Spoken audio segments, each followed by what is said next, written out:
ఒక ఊర్లో ఒక న్యాయాధిపతి ఉన్నాడంట. వాడి జాబ్ ఏమో న్యాయాధిపతి, వాడేమో అన్యాయస్తుడు. చేసే వృత్తి ఏమో జనాలకు న్యాయం తీర్చేది, క్యారెక్టర్ ఏమో అన్యాయస్తుడు. అంతటితో ఒట్టి అన్యాయం చేసే బుద్ధి అయితే అది వేరే సంగతి. దేవునికి కానీ మనుషులకు కానీ భయపడనివాడట. దేవునికి భయపడ్డావు, మనుషులకి భయపడ్డా, అంటే ఎవరిని లెక్క చేయని మూర్ఖుడు అన్నమాట. అట్లాంటోడు న్యాయాధిపతి. ఈ రెండే కాకుండా మూడో కొలత ఏంటంటే వాడి దగ్గర దేవునికి మనుషులకి భయపడినోడి దగ్గర ఇక న్యాయం ఎట్టుంటుంది? పూర్తిగా అన్యాయస్తుడు అన్నమాట. ఈ అన్యాయస్తుడైన న్యాయాధిపతి దగ్గరికి ఒకరోజు ఒక పెద్ద ఆవిడ వచ్చింది. ఆమె విధవరాలు. ఆమె అతని యొద్దకు తరచుగా వచ్చి, నా ప్రతివాదికిని నాకును న్యాయము తీర్చమని అడుగుచూ వచ్చాను గాని అతడు కొంతకాలం ఒప్పకపోయెను. తరువాత అతడు, నేను దేవునికి భయపడకయు మనుషులను లక్ష్యపెట్టకయు ఉండినను ఈ విధవరాలు నన్ను తొందరపెట్టుచున్నది గనుక ఆమె మాటి మాటికి వచ్చి గోజాడకుండునట్లు ఆమెకు న్యాయము తీర్చునని తనలో తాను అనుకొనెను. వినండి, వీడి క్యారెక్టర్ ఏమో దేవునికి భయపడ్డు, మనుషులకు భయపడ్డు, అన్యాయస్తుడు. ఇట్లాంటి వ్యక్తి దగ్గరికి న్యాయానికి పోయింది ఆమె, విధవరాలు, దిక్కులేనిది. వెళ్ళి, అయ్యా, నాకు మరొక వ్యక్తికి ఒక విషయంలో వాదం వచ్చింది, నాకు అన్యాయం జరుగుతుందయ్యా, భర్త లేని దాన్ని, విధవరాలని, దిక్కులేని దాన్ని అయ్యా, నా పక్షంగా మాట్లాడే వాళ్ళు ఎవరూ లేరని, అతడు నాకు అన్యాయం చేస్తున్నాడయ్యా, నాకు న్యాయం చెప్పయ్యా, నువ్వు పిలిపిస్తే వాడు వస్తాడయ్యా, నువ్వు మాట్లాడితే వాడు వింటాడయ్యా, ఎందుకంటే నువ్వు న్యాయాధిపతివి, దయచేసి నాకు సహాయం చెయ్యయ్యా అని వెళ్ళింది. ఏమో వెళ్ళే అన్నాడు స్టార్టింగ్లో. ఆ రోజుకు పోయి మళ్ళీ మరుసటి రోజు కనపడింది. ఏమా నేను చెప్పలా, నాకు బిజీ ఉంది పో అన్నాడు. కొంతకాలము ఒప్పకపోయాను అంటే పట్టించుకోవాలా, అవన్నీ నాకు టైంలో వెళ్ళేపో, వెళ్ళవమ్మా వెళ్ళు, ఓకేనా, వెళ్ళిపోయింది. మళ్ళీ మరుసటి రోజు వచ్చి, అయ్యా అంది. ఏమా 3 సార్లు చెప్పా, బుద్ధి లేదా, రావద్దని చెబుతుంటే ఏంది నువ్వు, వెళ్ళా. అలాగేనయ్యా, వెళ్ళింది. మళ్ళీ 4వ రోజు కూడా కనుక, అయ్యా నాకు న్యాయం తీర్చయ్యా.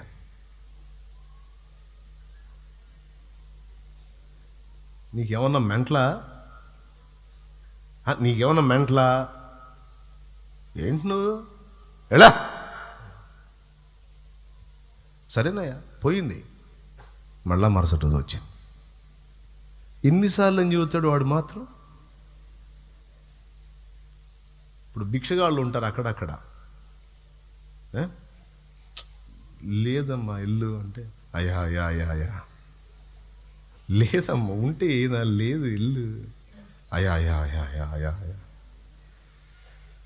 లేదమ్మా తల్లి ఉంటే ఏనా, లేదు ఏం చేద్దాం, అయ్యా అయ్యా అయ్యా అయ్యా అయ్యా అయ్యా, రే నీ దగ్గర ఉందా, ఈ రావు 10 రూపాయలు తగలబెట్టురా, చంపుతుందిరా, అయ్యా అయ్యా అయ్యా, ఇస్తాను ఆగు, సంపవాకే ఆగు, వాడు చిల్లర తిని ఇస్తాను అంటాం కదండి సహజంగా. మన దగ్గర లేకపోయినా పక్కనోటి దగ్గర మనం అడుక్కొని,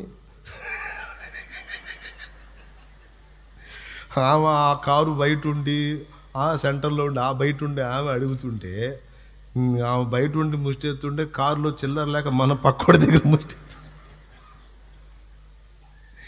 వాడిచ్చింది తీసుకొని ఇచ్చి, అయ్యా ఇప్పుడు నీ 10 రూపాయలు రుణస్తున్నాయి, ధర్మప్రభువి, ఆ పోడు నుంచి నన్ను కాపాడావు, లేకపోతే ఈ సిగ్నల్ ఇప్పట్లో పడేటట్లేదు, నన్ను సాగు కొట్టేది. అవునా? అంటే ముమ్మారు లేదన్నా, ఆపకుండా గోజాడుచున్నందున కొట్టలేవు, తిట్టలేవు, గద్దించినా సరే బ్రతిమాలుచున్నందున ఇక నువ్వు బెండవక తప్పదు. అవునా? ఈ పాయింట్ను పట్టుకోండి. రెండోది, ఇప్పుడు 5 సార్లు చెప్పాడు, 6వసారి మళ్ళా కనపడింది. ఇక ఇప్పుడేం చేసి తెలుసుగా, నాలోలా కనపడన్నాడు. అలాగేనయ్యా, ఎందుకు ఈ 4 రోజులన్నా ప్రశాంతంగా ఉంటుంది రా, ముందు నాకు ఈ మనిషి కనపడుతుంటే నాకు నరాలు వీక్నెస్ వస్తుంది. ఇక 4 రోజులు కనపడిపో అన్నాడు. 4 రోజులు కరెక్ట్గా కనపడింది. వచ్చావు. చాలామందిని చూశాను కానీ నీ ఇలాంటి దాన్ని చూడలేను నేను. దెయ్యం పట్టినట్టు పట్టావు నా ప్రాణానికి. 5 రోజులు ఆగి రాపో అన్నాడు మళ్ళా. ఎందుకంటే వాడికి ఓడిపోవటం ఇష్టం లేదు. కరెక్ట్గా 5 రోజుల తర్వాత మళ్ళీ కనపడి, అయ్యా అందే, వచ్చావా? నా పనులన్నీ మానుకొని నువ్వు ఎటు కనపడతావు అని దేవుడు ఆడుకుంటావు అయిపోయింది నా పని. ఆ గేటుకు వస్తావో ఈ గేటుకు వస్తావో అర్థం కాకుండా ఎటో ఒకటి రావాలని పొద్దున్న నుంచి ఎదురు చూస్తున్నా నీకోసం. పిచ్చెక్కిచ్చావు కదే తల్లే, నా ప్రాణం తీస్తున్నావు. ఒరేయ్ వాడు ఎవడో తన్ని తీసాడండి. ఈ భయంకరాల్ని నా చేతికి అప్పచెప్పి నా మీద వదిలేవాడు నా ప్రాణం తీస్తుంది. గద్దిస్తే అయ్యా అంటది, కొట్టపోతే ఇసుక్కోపోతే అయ్యా అయ్యా అయ్యా అంటది. ఏందిరా నాకు ఈ గొడవ ఏందిరా, వాడు అంతు తేలుస్తా వాడిని పట్టరాంట్రా అని ఫిక్స్ అయిపోయాడు.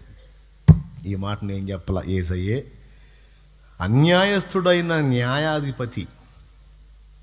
ఒక రకంగా చెప్పాలంటే వాడు ఒక ఎడారిలో నీళ్ళు వస్తాయా? తెప్పించింది ముసలమ్మ. స్తోత్రం చెప్పండి. బండ జలాలు ఇచ్చిద్దా? ఇయ్యదు. తెప్పించింది ముసలమ్మ. ఏమంటారు కాదా? రాతి నేల ఫలం ఇచ్చిద్దా? ఇప్పించిద్దా? ఫలం ఇచ్చిద్దా? రాతి నేల ఇప్పించింది ముసలమ్మ. విధవరాలు పెద్ద ఆవిడ. ఏమండి, దీని అంతటికి హైలైట్ ఏంటంటే విశ్వాసం అండి. దానికి ఉన్న దమ్ము అదండి. విశ్వాసానికి ఉన్న దమ్ము అది. వాడు ఒక బండ అయితేనే నాకు నీళ్ళు ఇచ్చిద్ది, నేను విశ్వసిస్తున్నానని పట్టుబట్టి సాధించి ఆ బండలాంటి గుండె కరగదీసి వాడు హెల్ప్ చేసేటట్టు వాడిని తయారు చేసింది విశ్వాసము. విసుగు చెందని విశ్వాసం, పట్టుదల కలిగిన విశ్వాసం, కార్యాన్ని సాధించడానికి అవసరమైన దీక్ష కలిగిన విశ్వాసం.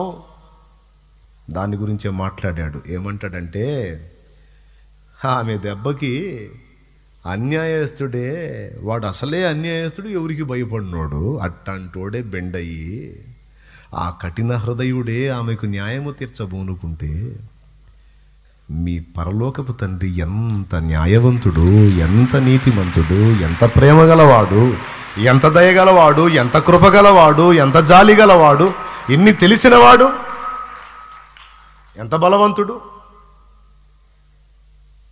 ఒక బండ నుంచే నీళ్లు తెప్పించినట్టు, ఎడారి నుంచి జీవజల నదులు ప్రవహింపజేసినట్టు, అన్యాయస్తుడైన వాని మీద విశ్వాసం ఉంచి పదే విసుగక తిరిగి విన్నపం చేసి వాని నుండి న్యాయం పొందినప్పుడు నీతిగల న్యాయాధిపతి దగ్గరికి వెళ్ళి విశ్వాసం ఉంచి గోజాడితే ఆయన ఫలమియ్యడా? మరి నిశ్చయముగా ఇచ్చును కదా అని చెప్పి మనుష్య కుమారుడు మరలా వచ్చినప్పుడు భూమి మీద అలాంటి విశ్వాసుల్ని కనుగొంటాడా అని క్వశ్చన్ వేశాడు. అక్కడ దాన్ని అండర్లైన్ చేయాల. ఎందుకు అంటే భక్తి దాని స్థితిగతులు ఎలా మారిపోతాయో ఫస్ట్ ఇందాక చదివించిన వచనంలో ఉంది. పైకి భక్తి గలవారి వలె ఉండి దాని శక్తిని ఆశ్రయించని వారు, పైకి భక్తి గలవారి వలె ఉండి దాని శక్తిని ఆశ్రయించని వారు. ఈ పొరపాటు అప్పుడప్పుడు నాలో కూడా జరిగింది. నేను యథార్థంగా ఒప్పుకుంటున్నా. ఈ తప్పిదం నాలో కూడా జరిగిద్ది. మంచి మనసాక్షితో యథార్థంగా ఇంతమంది ముందు ఒప్పుకుంటున్నాను. నేను పైకి భక్తి గల వారి వలె ఉండి దాని శక్తిని ఆశ్రయించని వారై ఉందురు, అంత్య దినములలో అపాయకరమైన కాలములు వచ్చును అన్నాడు కదా. అందులో ఈ మాట గుర్తుపెట్టుకోవాలి మనం. అంటే భక్తిలో శక్తి ఉందన్నమాట. యోబు గ్రంథంలో కూడా అదే అంటాడు, నీ భక్తి నీకు ధైర్యం పుట్టించదా అంటాడు. భక్తిలో ధైర్యం ఉందా? ఉంది. మళ్ళా తిమోతి పత్రికలో పౌలు అంటాడు, సంతుష్టి సహితమైన భక్తి గొప్ప లాభసాధకమై ఉంది అంటాడు. దైవభక్తిలో బెనిఫిట్స్ ఉన్నాయి. ఏంటి? లాభం ఉంది. రెండవది ధైర్యం ఉంది భక్తిలో. ఇదొక అంశం, రాసుకో, జస్ట్ కోట్ చేసుకో, ఉపయోగపడతాయి. భక్తిలో ఉన్నటువంటి ప్రయోజనాలు అన్న టైటిల్ మీద రాసుకో. భక్తిలో ఏముంది? తిమోతికి రాసినటువంటి మొదటి పత్రిక రెఫరెన్సెస్ కూడా చూసుకోవచ్చు. కొంతమంది యోబు గ్రంథం వెతుక్కోండి, చూడండి. తిమోతికి రాసిన మొదటి పత్రిక 6వ అధ్యాయము 6వ వచనం చూడమా. సంతుష్టి సహితమైన దైవభక్తి గొప్ప లాభ సాధనమై ఉన్నది. ఓకేనా? ఇప్పుడు గొప్ప లాభ సాధనం. ఓకే, లాభ సాధనం అండర్లైన్ కొట్టాలా, దైవభక్తి. యోబు గ్రంథం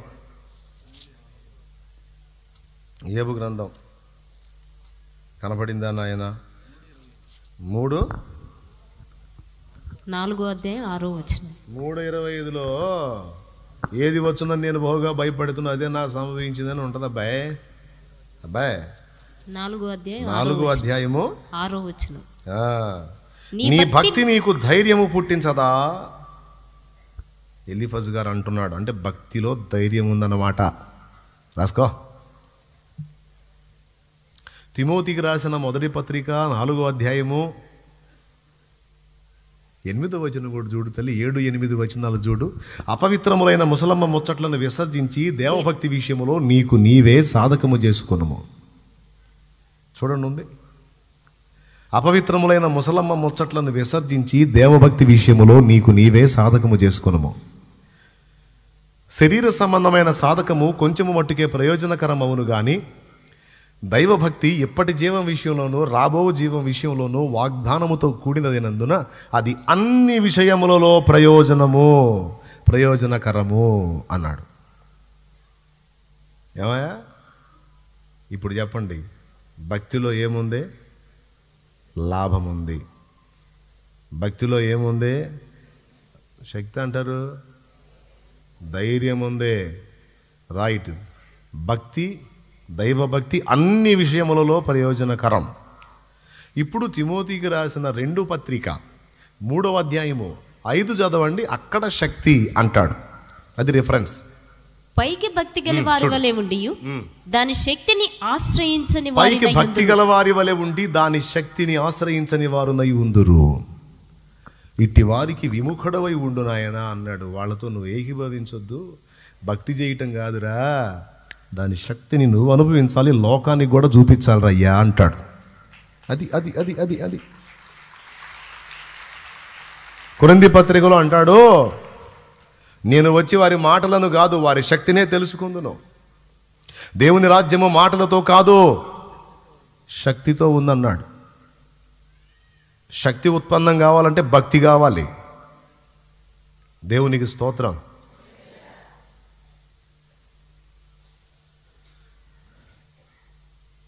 భక్తి చేత దేవుడిచ్చే శక్తిని మనం అనుభవించాలి, ప్రజలు కూడా అనుభవించేటట్టు చేయాలి. మళ్ళా ప్రజలు అనుభవించి మనల్ని గణపరుస్తుంటే మా సొంత శక్తి చేతనైనను మా సొంత భక్తి చేతనైనను ఈ కార్యము జరిగించినట్లు మీరు మారుతట్టే అలా తేరి చూచుచున్నారు అని నజరేయుడు యేసు వైపుకు మహిమ తిప్పాలి. కొడితే గట్టి కొట్టండి, లేకపోతే సర్దుకోండి, ఇబ్బంది ఏం లేదు. హల్లెలూయా, హల్లెలూయా. ఇప్పుడు పాయింట్కి వద్దాం. ఈ లోపం నాలో కూడా ఉంది అన్నాను. కొన్నిసార్లు మన దృష్టి మళ్ళిస్తాడండి లూసి, మన దృష్టి మళ్ళిస్తాడు వాడు. ఫస్ట్ నుంచి దేవుని మీద ఆధారపడి అన్నీ సాధించుకుంటూ ఉంటామా? కొద్ది కాలం గడిచిన తర్వాత అన్నీ పొందేసుకున్న తర్వాత ఆటోమేటిక్గా చిన్నగా దేవుని వైపు నుంచి మన సామర్థ్యం మీదకి దృష్టి మళ్ళిద్ది. మన తెలివితేటల మీదకి, మన పనితనం మీదకి, మన జ్ఞానం మీదకి, మన సామర్థ్యం మీదకి, మన ఐడియాలజీ మీదకి మన దృష్టి మళ్ళిద్ది. అదే దరిద్రం. ఓకే, అట్లా మళ్ళకూడదు. ప్రారంభంలో ఏ పాదాలు పట్టుకొని ప్రతిదీ పొందుకున్నావో ఊపిరి పోయేంత వరకు కూడా పాదాలు వదలకూడదు. కానీ కొంత ప్రయాణం చేసిన తర్వాత ఆ మైండ్ మారిపోయి మానవ సంబంధమైనటువంటి ఆలోచనల్లోకి, ప్రయాసల్లోకి, టెన్షన్స్లోకి, ఒత్తిడిలోకి వెళ్ళిన అనుభవాలు నేను అనుభవించా. చంప మీద లాగా ఒకటి పీకినట్టు దేవుడు మాట్లాడుతున్నాడు నీతోనూ నాతోనూ కూడా. ప్రార్థన చేసుకున్నాగా నాతో కూడా మాట్లాడని. ఇదే, ఒరే బుజ్జాయ్, నా పాదాల దగ్గరకు వచ్చి మోకాళ్ళుని ప్రతిదీ గోజాడి పొందుకొని నువ్వు ఊహనైనా ఊహించని కార్యాలు చూసావు కదరా బుజ్జాయ్. ఇప్పుడెందుకురా మళ్ళా అక్కడిక్కడ చూస్తావు? ఇప్పుడెందుకురా వాళ్ళ మీద వీళ్ళ మీద పడతావు? ఇప్పుడెందుకురా వాళ్ళని వీళ్ళని హడావుడి చేస్తావు? ఒరే బుజ్జాయ్ అని నాతో మాట్లాడుతున్నాడు. నీతో కూడా మాట్లాడితే స్తోత్రం. రారా, నా కాళ్ళ దగ్గరికే రాయ్యా, రా, నా పాదాల దగ్గరికి రారా బుజ్జాయ్. ప్రతి కార్యమును సాధించి నీకు ఇచ్చువాడును నేను. హల్లెలూయా.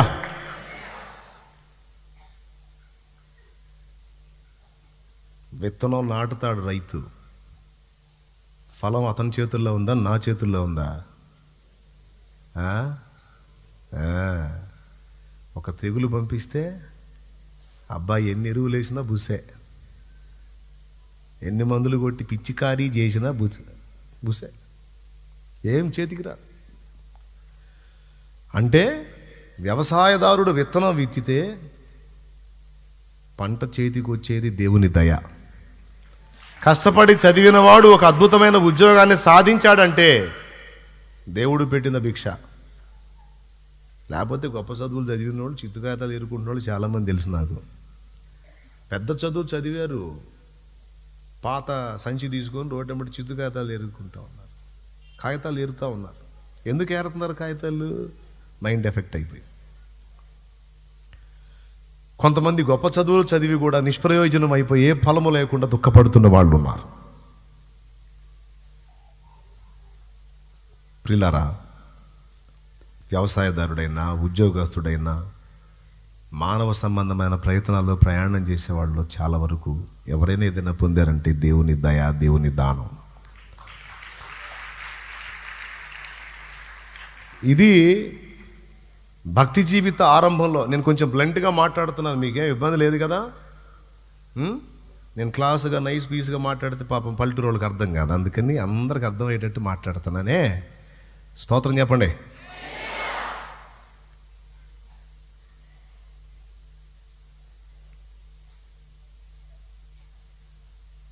దేవుని పాదాల చెంతకు వచ్చి దేవుని పాదాల చెంత గోజాడి పొందుకోవడానికి మనకు అవకాశం ఇవ్వబడింది. లోకస్తులకి తెలీదు, కానీ మనకి చక్కగా అన్ని వివరించి చెప్పాడు గ్రంథంలో. అలా ఆయన పాద సన్నిధిని గోజాడి పొందిన వాళ్ళ చరిత్రలు రాశాడు. యుద్ధంలో జయం పొందారు, ఖడ్గధార తప్పించుకున్నారు, సింహాల నోళ్ళు మూశారు, మృతులను సజీవులుగా చూడగలిగారు. ఎన్ని పొందారు? ఎలాంటి కార్యాలు చూశారు? విశ్వాసమును బట్టి దేవుణ్ణి ఆశ్రయించి. ఎంత బుద్ధిహీనమైన తెలివండి మందే, ఎంత వెరితనం. మన దృష్టి మారిపోతుంది. ఆ ఫస్ట్ ఏ విధంగా అయితే ఆయన పాదాలు పట్టుకొని గోజాడుకొని ప్రతిదీ పొందుకొని సాధించుకొని అనుభవాలు పొంది సాక్ష్యాలు ఇచ్చామో, ఆ మెట్టు దిగిపోయి మానవ సంబంధమైన ఆలోచన విధానంతో, ప్రయాసలతో, ప్రయత్నాలతో ఏదేదో పొందగోరి ఇప్పుడు చాలా వరకు వైఫల్యాలే పొందాం తప్ప విజయాలు కనపడలా. అందుకే అందరికీ ప్రేమతో హెచ్చరిక చేస్తున్నాను, నా ప్రియమైన దేవుని పిల్లలారా, కొద్దిగా గతకాలపు అనుభవాలను వెనక్కి తిరిగి చూడండి. దేవుని పాదాల చెంత నువ్వు గోజాడుకొని ఎలాంటి విజయాలు సాధించావో ఒక్కసారి గుర్తు చేసుకో. ఎందుకు ఈ మాట హెచ్చరించాల్సి వచ్చింది అంటే, రాను రాను పేరుకి భక్తులే కానీ దేవుని శక్తిని అనుభవపూర్వకంగా రుచి చూడటం కోల్పోయేటువంటి వ్యక్తులుగా మారిపోతారు అనేది దేవుని వాక్యంలో ఇచ్చిన హెచ్చరిక. ఆ గతి మనకు రాకూడదు, ఆ పరిస్థితికి మనం దిగజారకూడదు. ఈరోజు మన ఆలోచన వ్యవస్థ మీద దెబ్బ పడుతుంది. దేవుణ్ణి ఆశ్రయిద్దాం, దేవుని పాదాల చెంత కనిపెడదాం, నిరీక్షిద్దాం, ఎదురు చూద్దాం, పొందుకుందాం అన్న మెట్టు కోల్పోయి మాస్లామండి గారు పాట పాడినట్టు అయిపోయింది బతుకు. రాత్రంతయు శ్రమ పడినా రాలేదు ప్రభో జయము, రహదారులు వెదకినను రాదాయను ప్రతిఫలము. రాత్రంతయు శ్రమ పడినా రాలేదు ప్రభో జయము, వెదకినను రాదాయను ప్రతిఫలము. రక్షించుని సిలువా రమణీయలోతులలో రతనాలను వెదకుటను రాజిల్లు నా పడవ, రతనాలను వెదకుటను రాజిల్లు నా పడవ. నడిపించు ఆత్మార్పణ చేయగయే ఆశించితిని చెలిమి, అహమును ప్రేమించుచునే అరసితి ప్రభుని కలిమి. ఆశా నిరాశాయే ఆవేదనిదురాయే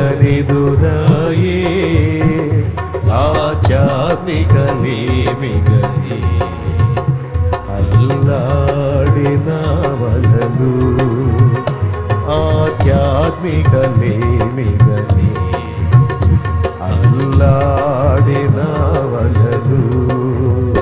నడిపించు దేవునికి మహిమ. అయ్యా, నిన్ను పక్కన పెట్టి ఏదేదో ఆలోచనలు చేసి స్కెచ్లు గీసి బోర్ల పడ్డాను. కరెక్ట్గా ఏదన్నా తెలివిగా ఏదన్నా అడుగు చేయాలన్నా కూడా నువ్వు ఇస్తేనే కదయ్యా ఐడియా, నువ్వు ఇస్తేనే కదయ్యా బయటపడే దారి, ఒక మెరుపు మెరిపించేది నువ్వే కదయ్యా. పాపం కొత్తగా సింహాసనం ఎక్కాడు యవనస్తుడు, అందరికీ వచ్చలకన భావం. తండ్రి అంటే జ్ఞానవంతుడు, ఈ చిన్నోడు ఒక ఆట ఆడుకోవచ్చులే అనుకున్నారు. అదేందో ఇద్దరు వచ్చారు ఒక బిడ్డను తీసుకొని. నా బిడ్డ అంటే నా బిడ్డ, ఏం కొట్లాడినా కొట్లాడుతున్నారు. ఇద్దరు ఒకే విధంగా చెబుతున్నారు, ఒకే అడ్రస్ చెబుతున్నారు, ఒకే గది చెబుతున్నారు. నా బిడ్డ నా బిడ్డ అని ఇద్దరు తల్లులు కొట్లాడుతున్నారు. ఏం చెప్పాలా? ఆధారాలేమో ఏమీ లేవు. ఇద్దరు బిడ్డ మీద ప్రేమ చూపిస్తున్నారు. పెద్ద పెద్ద సీనియర్స్ ఉన్నారు చుట్టూ, అందరికీ ఉత్కంఠగా ఉంది. పెద్ద క్లిష్టమైన సమస్య వచ్చింది. ఇప్పుడు ఈ సమస్యలో అసలు తల్లి ఎవరో ఎలా కనిపెడతాడు, బిడ్డని ఎలా ఇస్తాడు? పిల్లోడు కదా పిల్లోడు, పాపం పిల్లరాజుకు పెద్ద సమస్య వచ్చి పడింది. ఎట్ట తీరుస్తాడో ఆయనే ఇబ్బంది పడలా, కళ్ళు మూసుకున్నాడు. దేవా, నా తండ్రి అయిన దావీదు దేవా, నా ఎందుకు కనికరపడి ఆలోచన చెప్పు నాయన. అంతే, మెరుపు మెరిసింది. ఎవరక్కడ? చిత్తం ప్రభు. వెళ్ళి ఆ చిన్న బిడ్డని తీసుకున్నాడు. ఖడ్గం దుయ్యి అన్నాడు.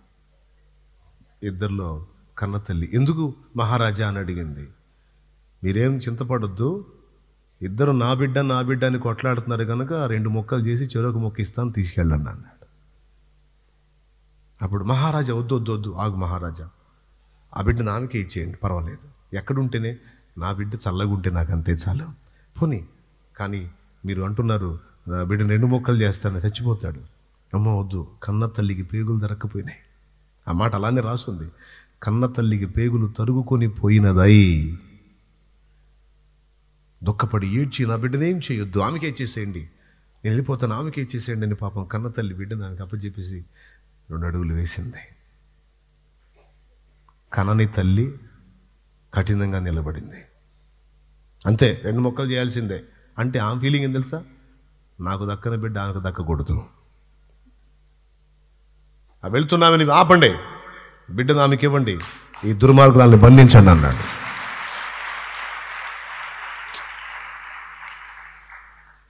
ఎందుకంటే కన్న తల్లి అనడానికి గుర్తేంటో తెలుసా? వాత్సల్యమే. వాత్సల్యానికి మించిన సాక్ష్యం ఏముంది? మమకారానికి మించిన సాక్ష్యం ఏముంది? అమ్మ కాబట్టి బిడ్డ బతకాలని కోరుకుంది, అమ్మ కాదు కాబట్టి చచ్చినా పర్వాలేదు అనుకుంది. మైండ్ పోయింది మొత్తం సభ మొత్తానికి. అప్పుడు తీర్పు తీర్చుట యందు రాజు దైవజ్ఞానము పొందాడన్న సంగతి వాళ్ళకి అర్థమైంది. హల్లెలూయా. ఎట్లా వచ్చింది చెప్పనా? ఆయనే ఇచ్చాడు. నా తమ్ముడు, కొన్ని క్లిష్టమైన జటిలమైన ప్రతికూల పరిస్థితులు జీవితంలో తేల్చుకోలేని ఉన్నాయి. నా చెల్లి, అమ్మా, తేల్చుకోలేని ఉన్నాయి, అర్థం కాదు. దేవుడు ఐడియా ఇస్తాడమ్మా. దేవుడు సూపర్ ఐడియా ఇస్తాడు. మెరుపు మెరిసిద్ది అంతే. ఆ మెరుపు నీకు మెరిపించిన దాకా కాళ్ళు పట్టుకోవాలి ఆయన కాళ్ళు.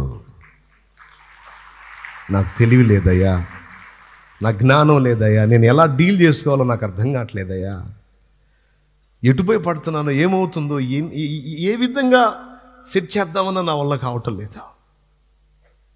వెలుగు కోసం వెంపర్లాడుతున్నాను, చీకటే అనుభవిస్తున్నా.